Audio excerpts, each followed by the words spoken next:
They said sharks were the first great hunters. They were wrong. Because 400 million years before them, something else ruled the seas, something with claws instead of teeth. Jaekelopterus rhenania, the prehistoric sea scorpion. The monster that hunted sharks. Not in theory and fossilized proof, bite marks. Broken bones.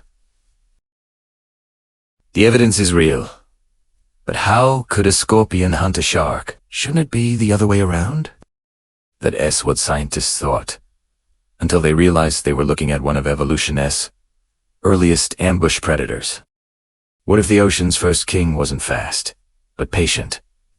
Not sleek, but armored. The Devonian seas weren't crystal blue back then. They were dark, murky, heavy with silt and death. Perfect for something that didn't need to chase. Only wait. And when it struck, nothing escaped. But hold on. How big could a sea scorpion really be? The truth. Jaekelopterus stretched almost 2.5 meters long. That's 8 feet of bronze-bladed terror. Its claws could crush through bone. Its eyes could sense the faintest motion. It didn't swim. It glided, using the current like a trap. Imagine that crawling beneath you in the dark. Still think sharks are scary. Now here's the twist. The ocean didn't belong to sharks yet. It was still evolution's testing ground.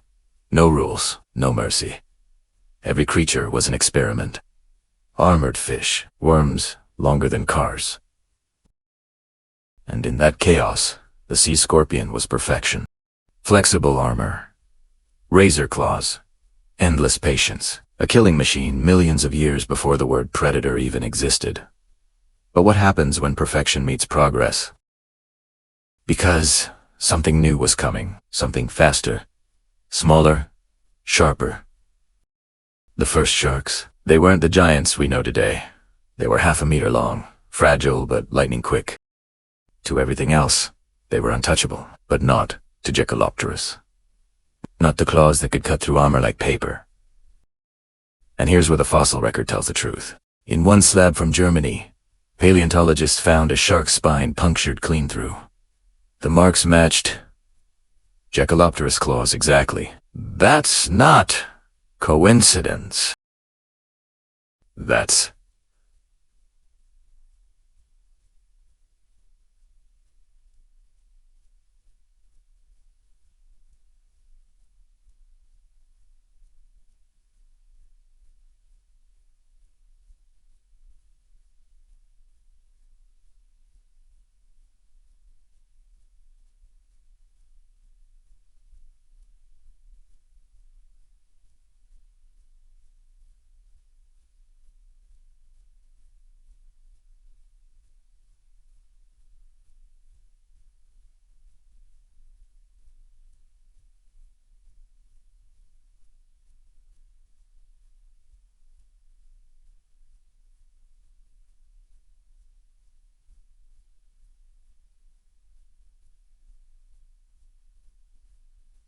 Picture it, a shark darting through murky shallows. It passes over a shadow in the mud, then a blur.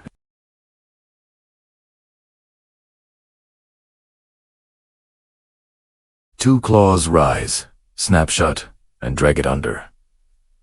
Silence. A red swirl in the water. That's not imagination. That's history. But wait. What if it wasn't the sharks who evolved to win, but the sea scorpions who forced them to? Because every improvement sharks made, speed, senses, stealth, all of it looks like a direct answer to one enemy. This armored ambusher. For 50 million years, they fought a cold war beneath the waves. Claws versus teeth. Armor versus agility. The result? Evolution's first arms race. Still, even kings fall. The sea scorpion's strength became its curse. It was powerful, but heavy. Built for the shallows, not the open sea. Sharks could circle, wait, and strike when the scorpion surfaced for oxygen. For the first time, the hunter became the hunt. But Jaekelopterus didn't go quietly. Some fossils show healed bite marks, proof it survived attacks. Others show shark skulls punctured by its claws. It fought to the end. But nature doesn't play favorites. The oceans changed. Oxygen dropped. Coral reefs collapsed. And when prey vanished, the scorpions turned on each other. Cannibalism. The final act of every dying apex predator. One fossil shows a juvenile crushed in the grip of an adult. The message was clear. Extinction doesn't come with thunder. It comes with hunger. Yet the story didn't end there. When scientists unearthed those claws in the 1800s, they thought they'd found a dinosaur. The claw alone was the size of a man's arm. Only later did they realize they were holding the remains of a scorpion, not from land, but from the sea. Otto Jekyll looked at the fossil and said, "This is no insect." And from that moment, history changed. But here is the question that still haunts scientists today. What if extinction isn't the end? Because deep below the Arctic ice, modern submersibles have recorded something strange. Long, jointed bodies. Metallic glints, moving with precision, then vanishing when the lights turn. Worms. Artifacts. Or something that remembers. Evolution has a habit of repeating itself. Before sharks, there were scorpions. And who's to say the ocean hasn't kept a few secrets beneath 7 miles of darkness?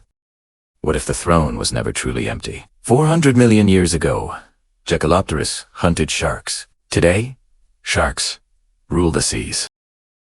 But nature loves balance. It doesn't destroy, it resets. The forces that made monsters once could make them again. Maybe not tomorrow. Maybe not in our lifetime. But deep below, where light dies and silence reigns, a claw might still twitch, because the ocean remembers. Every time it goes quiet, something ancient stirs. Every extinction is just a breath held too long. And when the ocean exhales, everything changes. So if you ever find yourself drifting in the deep, and you feel something move beneath you, don't look down. Because what if the sea's first king never really died out? What if it's still there, waiting for the next mistake? Tell me, if it rose again, claws first, armor gleaming, would you dive closer? Or would you swim for your life?